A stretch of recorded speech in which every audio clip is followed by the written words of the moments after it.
Glória a Deus. Ele é sempre Deus. Irmãos, vamos nos pôr em pé. Nosso pastor Alex, pastor Lado Rafa, venha fazer esta oração. O nosso pastor Isaías estará ministrando a palavra nessa hora, no nome de Jesus. Amém? Deus nessa manhã. Senhor Deus, nós te agradecemos, Deus, por esta oportunidade, desse segundo ano, desse simpósio, trabalho de Senhor Deus, para a do certo, para nos trazer a alegria espiritual. Obrigado por nos dar a oportunidade de mais um ano poder estar aqui por essa manhã. No momento que é no céu, que chegou os palestrantes desse dia, Pai. E todos aqueles que passaram, vão estar aqui, Senhor. Possam sair daqui, Senhor, alimentados pela palavra do Senhor Jesus. É o que nós agradecemos ao Senhor, em nome de Jesus.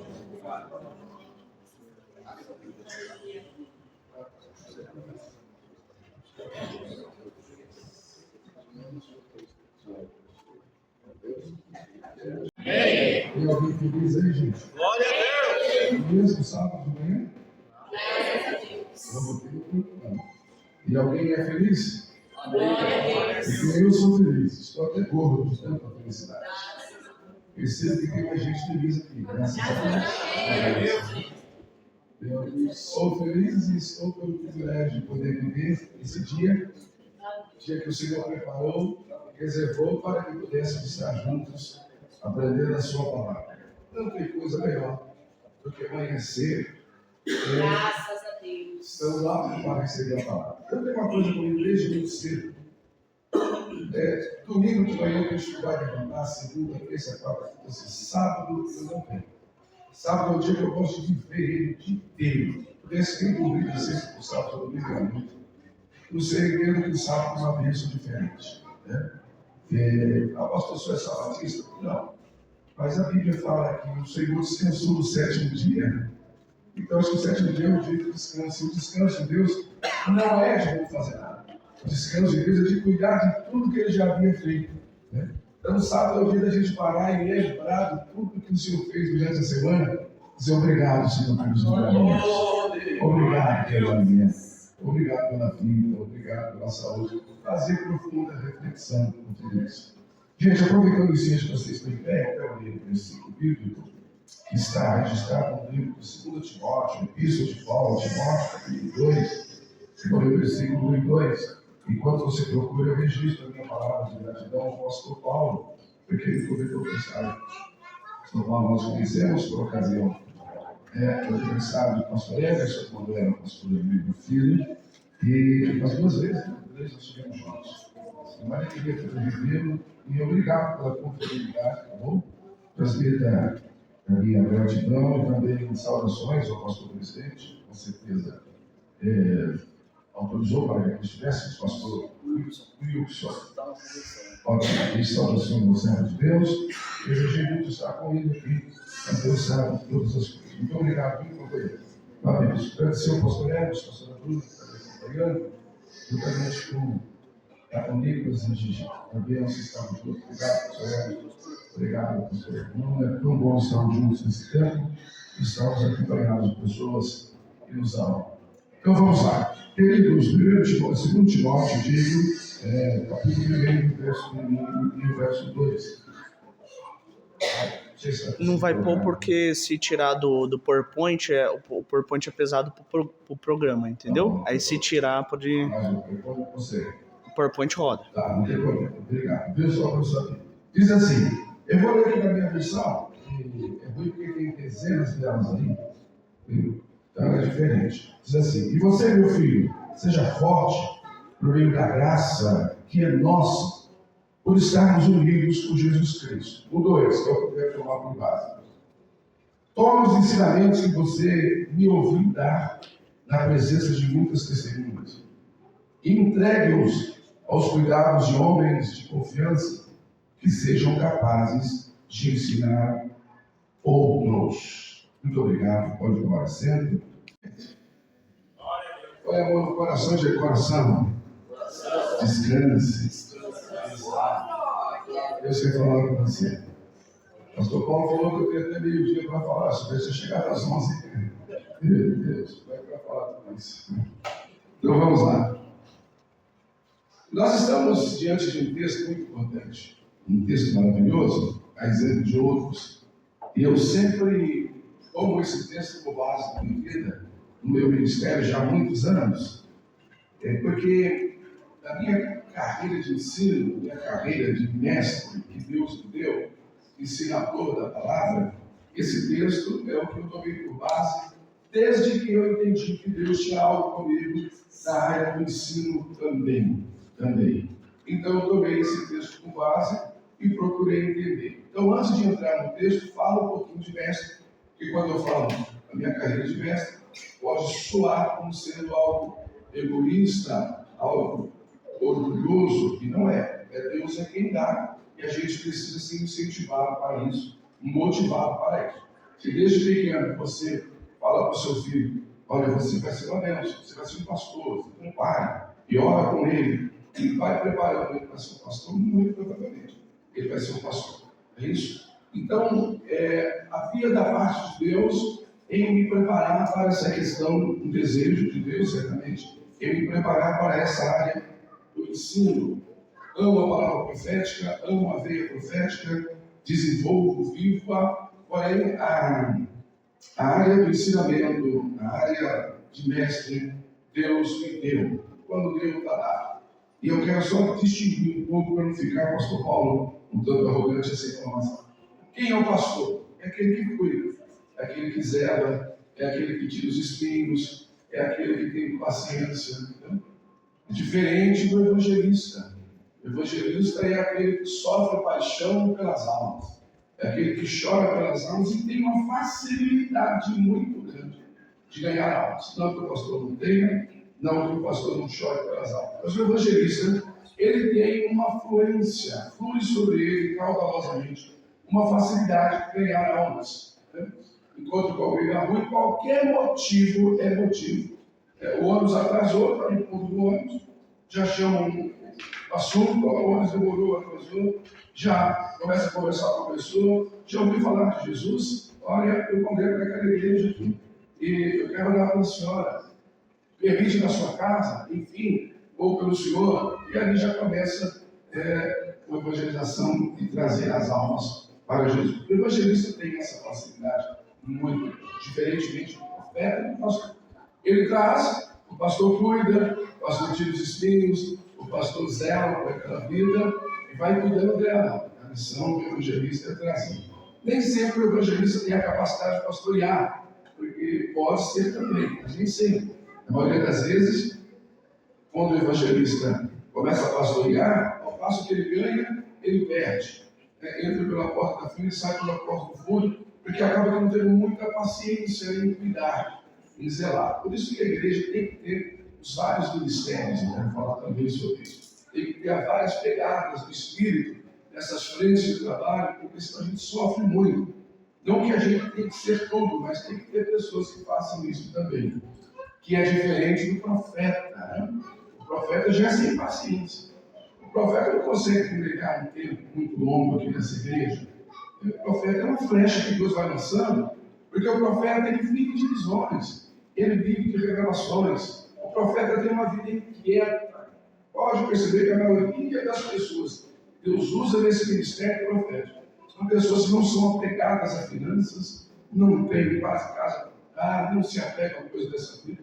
Na verdade, o profeta ele é meio louco, ele parece que não vive nessa vida, ele vive numa dimensão para cima, tudo dele é espiritual, tudo dele é demônio, tudo dele é Satanás, tudo dele é anjo. Ele não vive aqui, ele vive de gerações, então é diferente. Então o profeta ele não atua muito bem numa área onde ele é conhecido. Ele atua onde não é conhecido porque são pessoas que ele não conhece, que tem facilidade, tem o seu rolo revelatório de Deus, e Deus utiliza ele para dizer faça isso, faça aquilo. E o profeta também para pastorear é um pouco difícil, porque a ovelha pisa na bola 10 vezes para o pastor, 10 vezes o pastor perdoa, abraça, tira os espíritos. O profeta não. Se errar uma vez, ele já aponta o dedo, é justiça, é juízo, vai para o fogo do inferno e acabou. O profeta age assim, o negócio dele é anda em outra dimensão.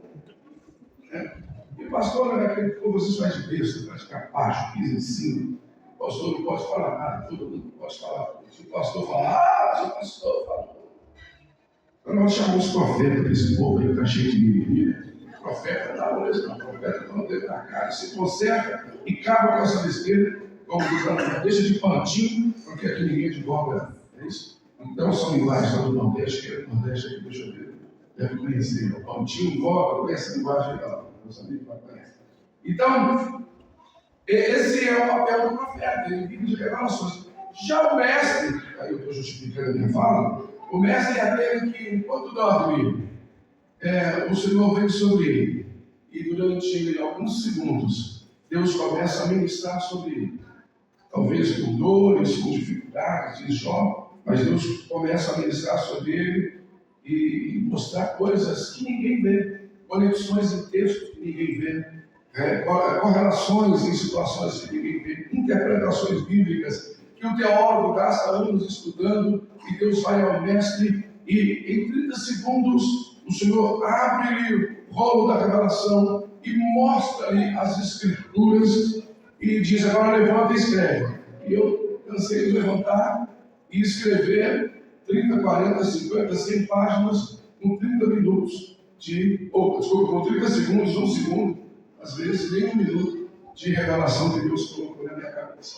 Então nós vamos entender que para tudo há um dom, para tudo há um talento, para tudo há uma vontade de Deus específica, e tudo isso é para equipar a igreja, tudo isso é para ajustar a igreja, tudo isso é para fortalecer a igreja, porque a igreja precisa do evangelista, daquele que traz aula, sim ou não? Sim. A igreja precisa do profeta, aquele que aponta o dedo e diz: está errado, você tem que consertar, senão tem fogo, juízo, tem fé, tem marra, tem tudo para você.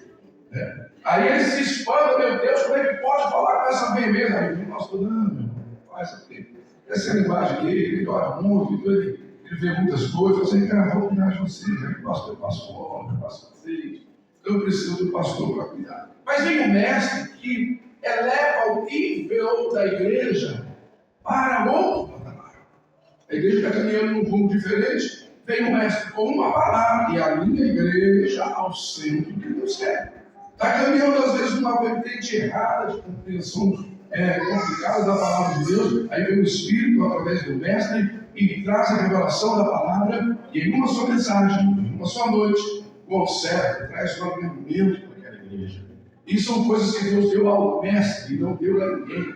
Então são níveis de revelação, de unção que Deus vai dando a cada um de nós para equipar e cuidar da igreja. Então aqui explica muitas coisas que pessoas questionam no dia a dia, dizendo assim: mas o pastor, só ele sabe das coisas, ou não sei o quê. Enfim, olha, existe um nível de revelação e de unção que Deus deu só ao dirigista. E não deu a mais ninguém que ele está. Porque é a ele que Deus deu, a ele que Deus escolheu para estar aqui. Então tem um nível de unção, de revelação que só ele vai alcançar. Tem nível de unção, de revelação que só o pastor presidente vai alcançar. Eu caminho com o meu presidente há mais de 40 anos, vim agora. Faço meia hora no telefone com ele, e além de desfrutar de um carinho espiritual com o outro, desfrutando dessa amizade há mais de 40 anos, ele sempre pede conselho, sempre conversando sobre algum assunto. E mesmo nesses 40 anos, com toda a intimidade que eu tenho com ele, eu nunca deixei de respeitar, porque eu sei que tem um nível de unção, tem um nível de revelação, tem um nível de entendimento que só ele alcança, só ele acessa, não eu, pela postura que Deus deu a ele. Então é importante a gente entender que existem níveis diferenciados que Deus dá a pessoas diferenciadas. E se a gente desonra, se a gente ultrapassa esse limite, é como se estivéssemos dizendo: a Deus, o Senhor não sabe o que faz, eu também sei, eu estudei, eu me preparei, ele não tem tanto preparo, eu estive na escola há 5 anos e ele nunca nem estudou, mas a ele Deus deu. Então precisa respeitar. E é por isso que a igreja brasileira vai caminhando numa decadência moral, por questão de honra, ou pela falta dela, tão terrível, porque as pessoas perderam os seus limites. Eu tenho falado na igreja que estou pastor pela bondade de Deus, que é muita coragem de um sujeito. E aí eu tenho medo desse sujeito, não esqueci isso. Vando, é muita coragem de um sujeito se levantar para falar mal de um pastor. Deus colocou uma unção naquela pessoa. Deus resolveu escolher aquela pessoa. Como que eu vou me levantar para falar mal de alguém que Deus escolheu? É muita coragem se levantar para falar mal de uma irmã que tem uma vida de oração, que está aqui há 40, 50 anos no ciclo de oração, com todo o seu defeito, mas está aqui orando, tem uma vida de intercessão. Deus a escolheu para isso. Mas que coragem é essa minha de me levantar para falar mal dessa irmã que tem uma vida de oração? Então, gente, isso é um desrespeito brutal, isso vai ter cadência moral e espiritual que a igreja está sofrendo, tocando em coisas, detalhes, em situações que não éramos para tocar. Tudo é normal, aí tudo é relativo. Isso nós vamos esmorecendo na fé, nós vamos enfraquecendo o sistema, nós vamos dividindo o reino. E a casa, a Bíblia diz que a casa que divide contra si mesma, ela não? Ô gente, o negócio é tão sério, diz que o Satanás resolveu hoje dividir contra ele mesmo. Hoje eu não sou Satanás, eu sou só o sangue, não vou ter o mais. Ele não vai ter força, ele vai perder. Ele não vai ter força. Nem o diabo dividido contra ele é diabo, é só o diabo. Né? Aí vem aquela briga de coisas. Então não dá. Como a gente entende que o Evangelho, ele precisa nos tornar pessoas, de certa forma, do texto aqui, eu falei para vocês, não vou falar sobre uníssonas, ou seja, soldados, debaixo de uma mesma performance, debaixo do mesmo entendimento, seja aqui na Vila Fácil, lá em Mauá, Suzano, no Ceará, no Japão, onde quer que seja, ou nós tenhamos sensibilidade para perceber que o Espírito está querendo arregimentar, ou então nós temos que tirar o nome de igreja. Então não somos igreja, somos qualquer outra coisa, menos igreja. Porque a igreja precisa mostrar isso. Rotary Clube mostra isso. Maçonaria mostra isso. Clubes sociais mostram essa hierarquia e esse respeito. Claro que eles têm interesses por trás disso, mas mostram isso. A igreja que precisa mostrar, viver essa situação, ela acaba que não vivendo, ela acaba que não ensinando. E se a instituição, igreja, falhar, desculpe-me, eu penso que nós somos a última que estamos aí, em pé, segurando essa moral, segurando esse caráter, todas as deficiências. Quando se fala de igreja, as autoridades ainda, não todas, mas algumas, ainda tem esse respeito, ainda tem essa veneração, porque sabe que é algo de Deus, é algo santo, é algo puro e não se pode tocar. E de fato não se pode. Mas quando nós aqui de Deus abrimos as nossas portas, e eu disse, estou vendo ali filmando, a nossa igreja também fazemos isso. No período da pandemia, quando nós abrimos a porta da nossa casa para mostrar tudo o que fazemos aqui dentro e expor tudo o que acontece aqui, isso mostrou um enfraquecimento nosso. De certa forma, uma evangelização, mas mostrou as nossas falhas, mostrou as nossas fragilidades, mostrou os nossos defeitos. O pastor chegou em casa, agora já corre dentro de casa, vai limpar, vai tirar tudo para fora do cara e tentar colocar mais o que chegou no dizer. Então, às vezes, nós não arrumamos a casa e abrimos a porta para mostrar para o lado de fora. Aí mostramos toda a nossa fraqueza, mostramos toda a nossa debilidade que não deveríamos mostrar. E isso, de certa forma, não é bom. Não é bom, nós precisamos, em algum momento, corrigir isso. E o Espírito de Deus, eu penso, já está trabalhando na mente de homens e mulheres sérias para entender tudo isso. Tendo explicado tudo isso, eu volto ao texto. Paulo chama Timóteo, que tem a qualidade de filho, e diz assim: e você, meu filho, seja forte. A primeira recomendação, porque Deus não vai usar no ministério alguém que seja forte. Alguém no ministério, alguém que não aguente calúnia. Alguém que não aguente sofrer perseguição. Alguém que não aguente o contraditório. Porque no ministério é conviver com o contraditório. É conviver com alguém que não gosta de você. E você não prejudicá-lo e não persegui-lo. Isso é maravilhoso. Mas, gente, eu sei que tem um tanto de pessoas que não gostam de mim. E daí? Vão ter que comer menos. Elas estão perdendo a beleza maravilhosa que Deus me deu, colocou em mim. Isso é um problema delas. Agora, eu tenho que conviver com isso. Eu não posso persegui-las. Eu não posso destratá-las. Eu não posso fazer acepção. Quando eu me dirigir à igreja enquanto pastor, eu tenho que tratar todos iguais. Mesmo sabendo que aquela não gosta, que aquele não admira, que aquele, enfim, não gosta. Mas eu não estou por eles, eu estou por um chamado para seguir do Senhor. Então Paulo vai dizer em você, meu filho, seja forte.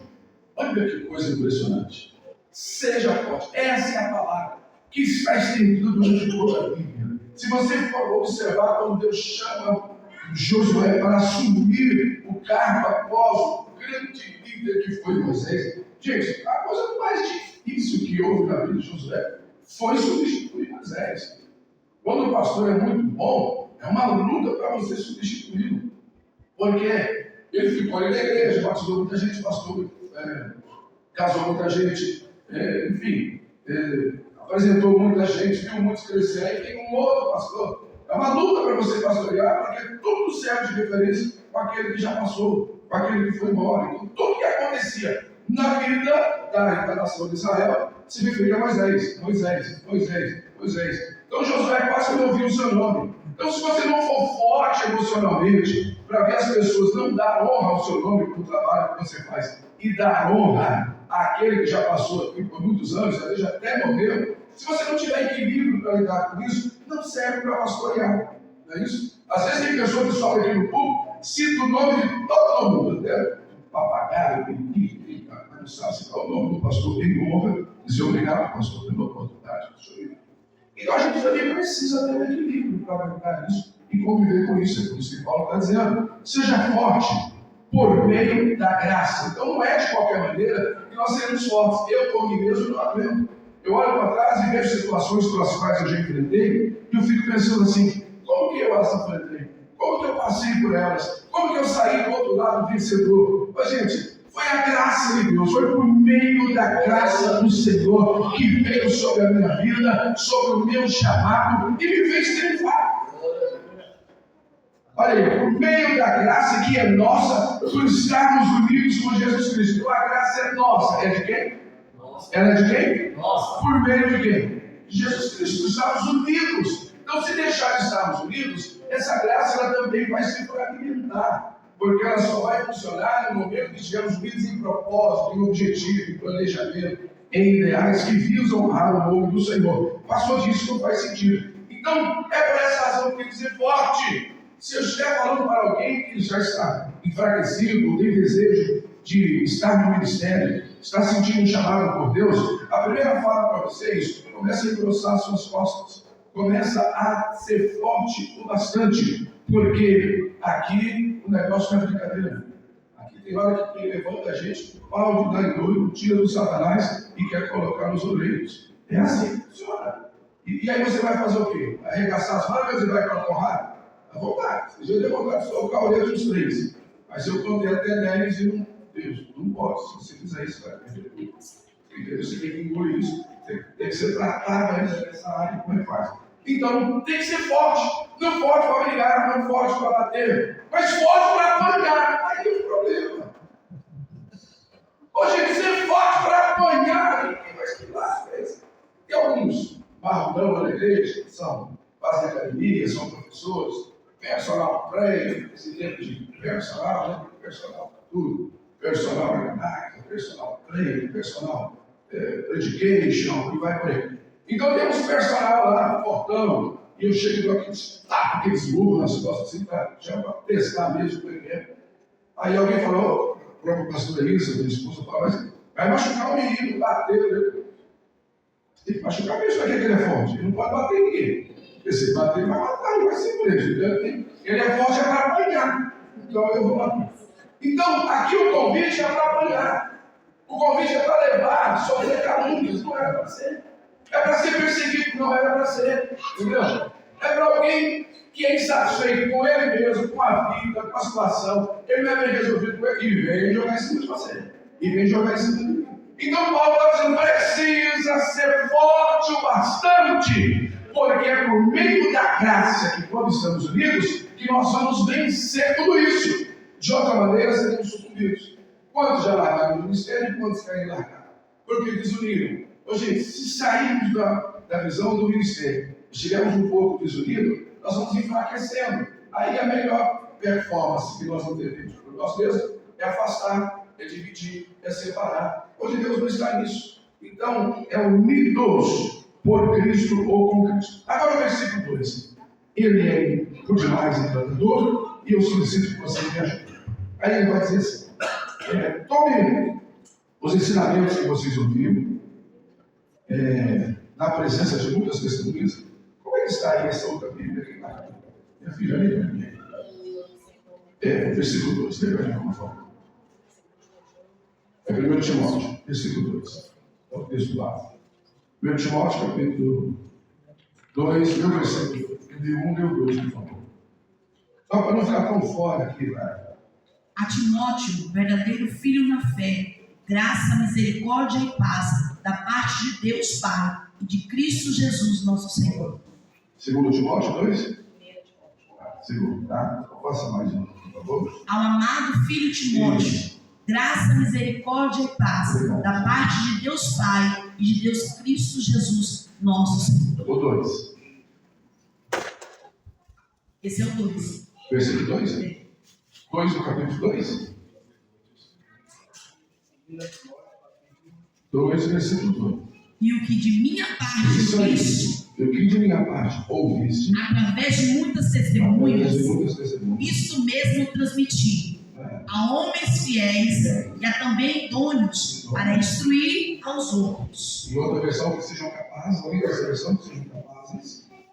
Alguém dessa versão aí? Sejam capazes. O senhor tem que ler para ver essa versão aí.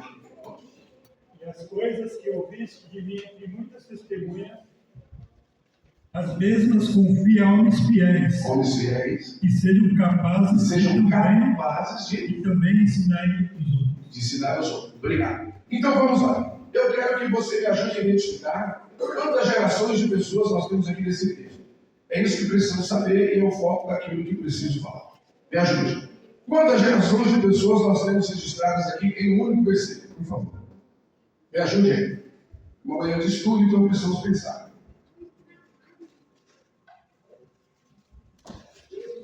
Descobriu? Versículo 2, do capítulo 2.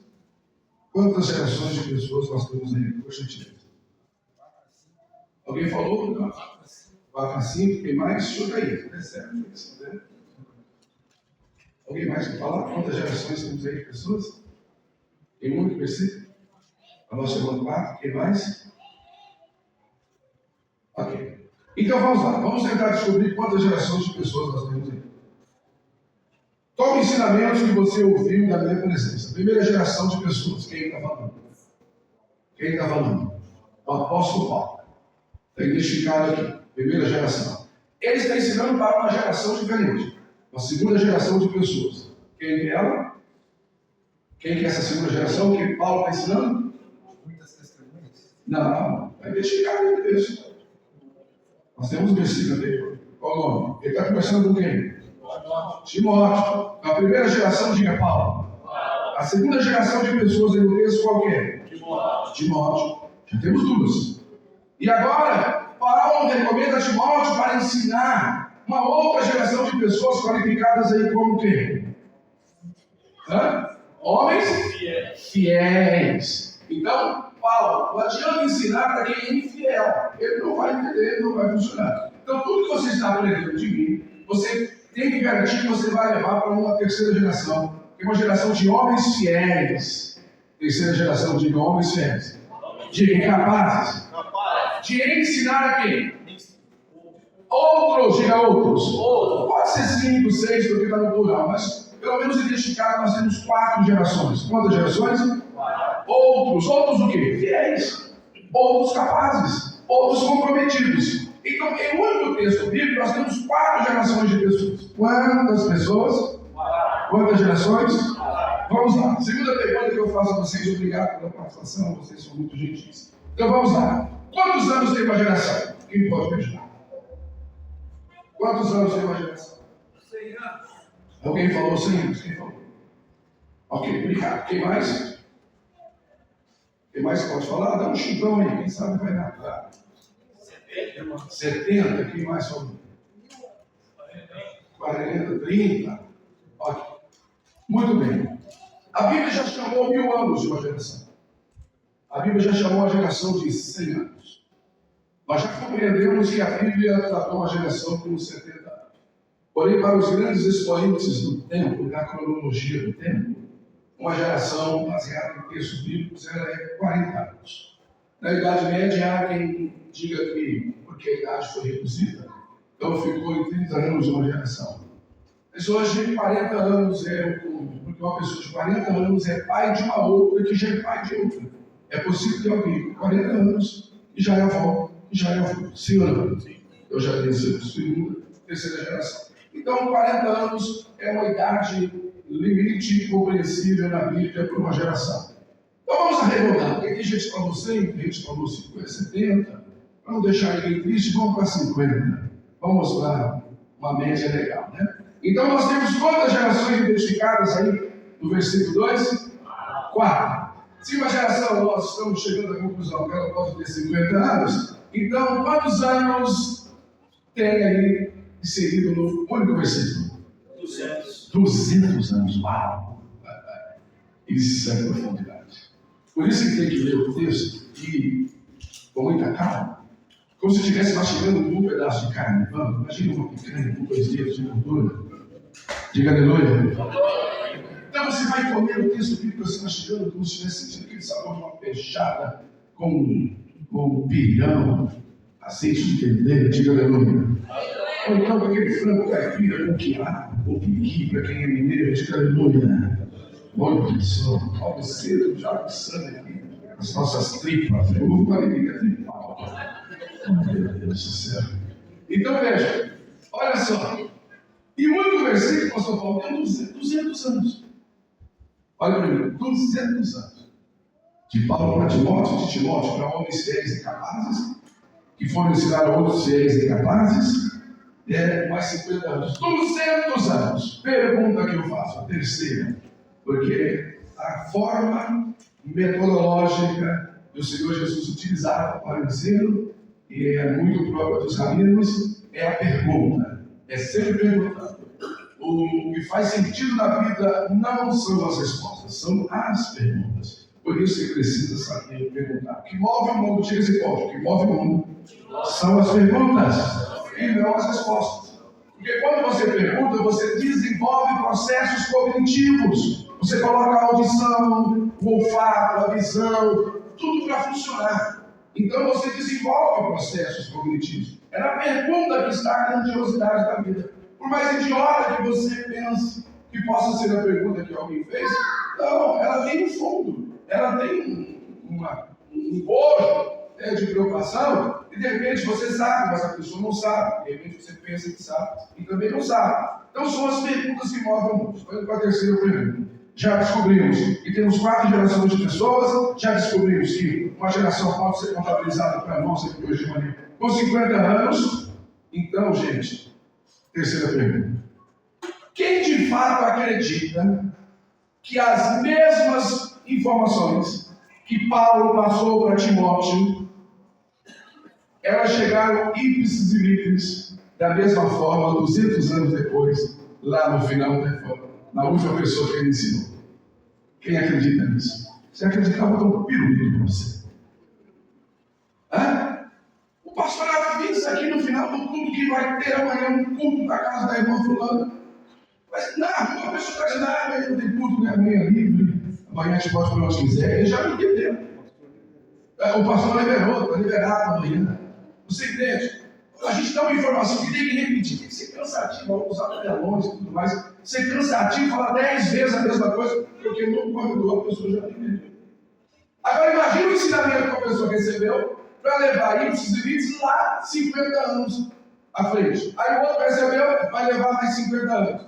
O outro recebeu, vai levar. Ele já acrescentou muitas coisas que não foram ditas e já subtraiu dezenas delas que também não foram ditas. E esse é um problema. Então a mensagem que Paulo pregou, ela não chegou na íntegra da cruz, que Paulo vai dizer: tome meu filho Timóteo, tome cuidado, preste atenção em tudo que eu estou te falando. E não estou te falando a sós no gabinete, estou falando diante de muitas testemunhas. Preste atenção, porque você precisa ensinar tudo isso corretamente a uma geração que está vindo aí, da qual eu não alcançarei.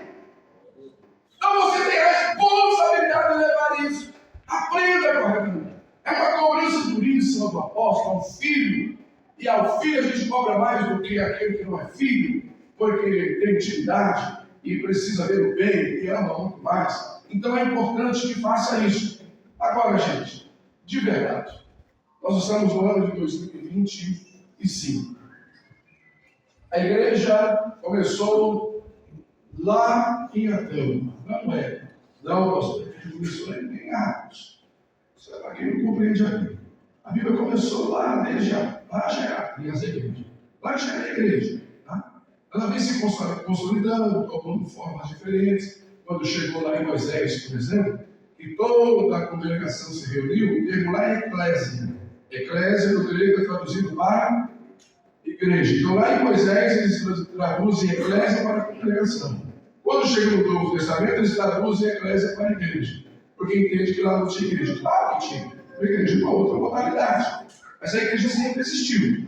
Tá? Em outro momento, mas ela sempre existiu.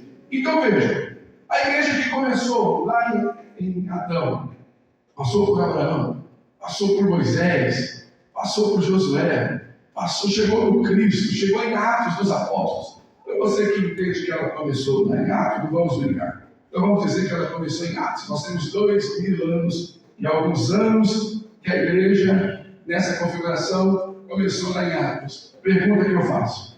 Hoje, você acha que nós estamos ensinando, pregando e crendo nas mesmas coisas que foram ensinadas quando saiu de lá de Jerusalém? Sim ou não? Não. Você está ensinando aí um termo muito perigoso. Vou dizer não. Porque, de fato, nós estamos correndo um risco muito grande de muitas coisas que nós pregamos que nem existem na Bíblia. Tem coisas que as pessoas dizem na Bíblia que está no livro de Inventários, capítulo 5, versículo 15. Vai inventando aqui, inventando ali, e a Bíblia diz, o povo, glória a Deus, aleluia, a Bíblia não diz nada. Sem dizer as péssimas interpretações que se fazem ou forçam sobre o texto, e a gente vai comendo essa comida podre, estragada, e vai ficando com a cabeça desse tamanho, doente, um corpo fininho, cabeçando, sabe? Olha, eu estava vendo esses dias que uma cabeça normal, não sei se tem cabeça normal, mas os especialistas dizem no documentário, uma cabeça normal pesa de 25 a 30 quilos. É por isso que às vezes o computador no pescoço, você fica vendo o celular, numa posição assim, uns 25, 30 quilos. Ó, gente, 5 pacotes de arroz assim, sustentável no pescoço, não é brincadeira não. Então a cabeça pesa muito. Imagina alguém com 30 quilos na cabeça, 100 quilos na cabeça. Quem já ouviu o termo, quem já consegue com a cabeça pesada hoje? Quem já ouviu isso? Quem está ruim? Fala isso quando está com mal-estar, com tontura, porque parece que ele começa a perder a sensibilidade do pescoço, aí ele sente o peso da cabeça em si. A normalidade ele não sente. Então nós nos tornamos pessoas cabeçudas, com um monte de informações inúteis e que não servem para nada, porque de fato não estão dentro dos princípios elementares da palavra de Deus. Então eu vou ser mais generoso. A igreja do Brasil começou agora, há 100 e poucos anos atrás. Vou falar da nossa igreja, Assembleia de Deus, que é um movimento pentecostal, começou através de Daniel Berg, uma vinda que vieram lá na Rua Azusa, vieram lá dos Estados Unidos, o governo que Deus trouxe aquela nação, e já se espalharam para outras nações, dentre elas, o Brasil foi privilegiado, quando chegaram aqui 2 missionários do norte do país, Belém do Pará, e vieram com essa mensagem pentecostal, com esse mover do Espírito, com essa renovação do Senhor, em um momento onde já havia igrejas tradicionais, onde já havia igrejas que estavam estabelecidas aqui, pregando o Evangelho, mas sem dar força, sem dar vigor, sem dar vazão a esses elementos do Espírito, que nós chamamos de dons espirituais, profetizar, curar enfermos, línguas estranhas. Então, a maioria dos movimentos que aqui estavam eram igrejas cessacionistas, que acreditavam que os dons haviam cessado lá em Atos dos Apóstolos, ou com os apóstolos, e havia cessado ali. Então, chegam esses 2 missionários, agora cheios de fogo de Deus e fogo do Espírito, pregando essa palavra nas igrejas existentes. Isso foi um escândalo terrível, isso foi uma divisão terrível, isso foi uma coisa horrorosa, mas Deus estava com eles, gente.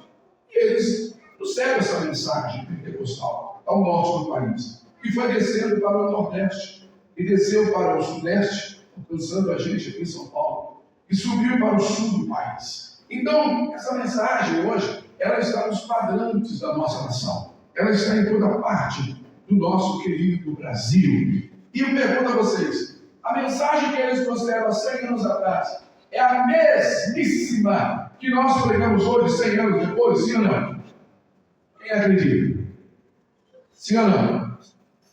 Agora ficaram dificuldades, né? Mas eu te asseguro que não. Tem muitas coisas que eles ensinaram lá que não chegou aqui. E tem muitas coisas que não ensinaram lá e chegou aqui. Quando os missionários, quando os pastores brasileiros foram à Suécia, em eventos na Assembleia de Deus, e viram as irmãs todas de calça de todas maquiadas, e os pastores de saia, coisa mais linda, os pastores de saia. Pastor, é você ficar bem de saia. Todos de saia. Eles se escandalizaram, porque acharam que os missionários trouxeram essa doutrina radical de usos e costumes para o Brasil. Isso não tinha nada a ver com eles. A cabeça deles é outra.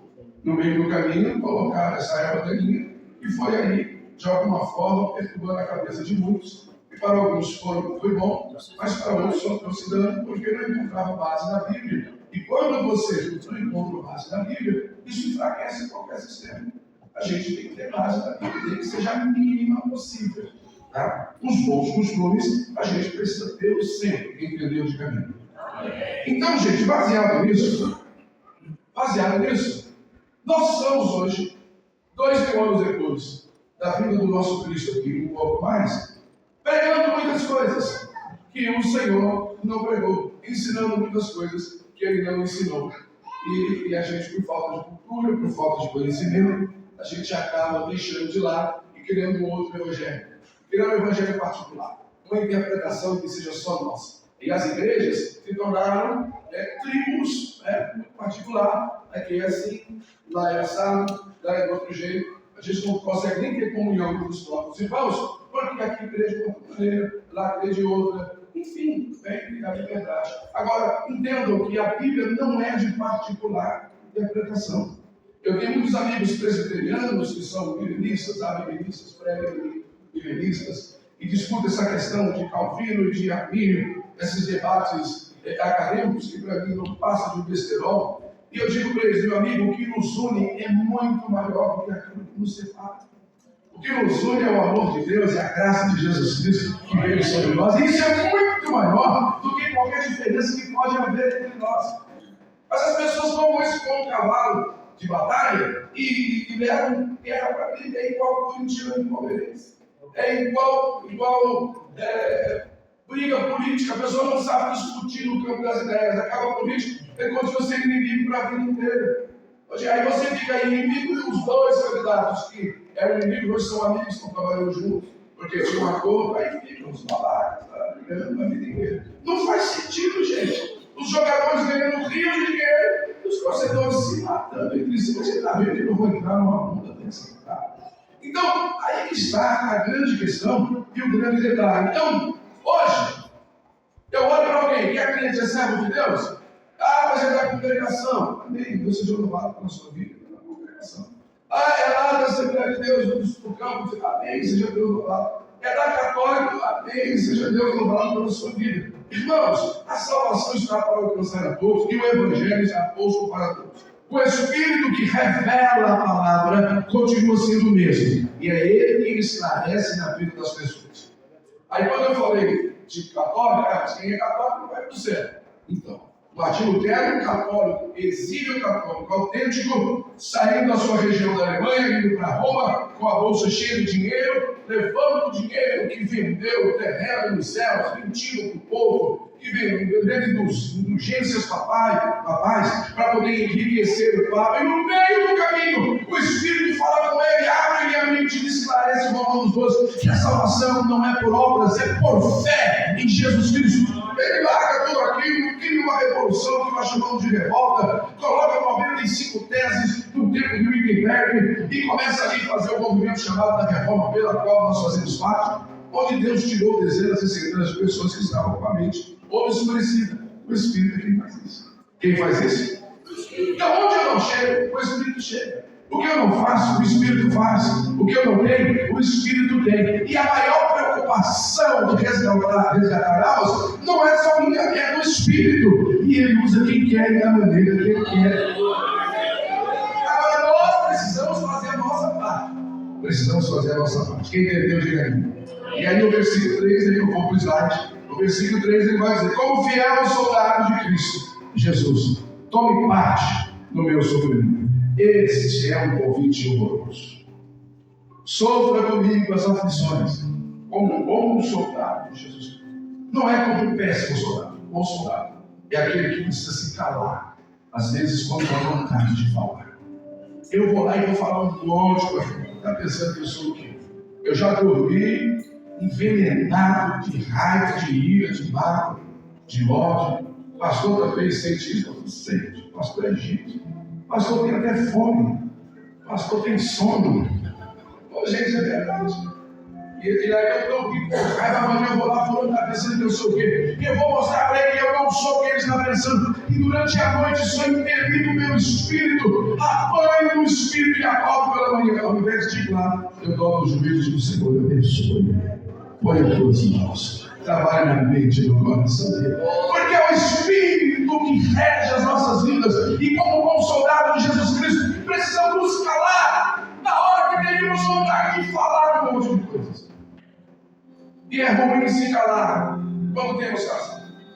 E aqui está o ponto alto da minha fala. Eu vou entrar no slide, você quer? Por quê? Porque na maioria das vezes nós temos razões. Na maioria das vezes nós estamos certos. Na maioria das vezes fomos caluniados, sim. Na maioria das vezes fomos injustiçados, sim. Ou a gente resolve agir, ou a gente resolve deixar.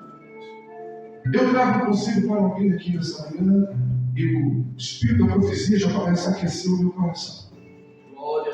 Se você está pensando em ir à justiça, se você está pensando em colocar nas mãos dos homens, se você está pensando em agir com a sua própria mão, o Espírito de Deus fala aqui nessa manhã: deixe nas mãos do Senhor.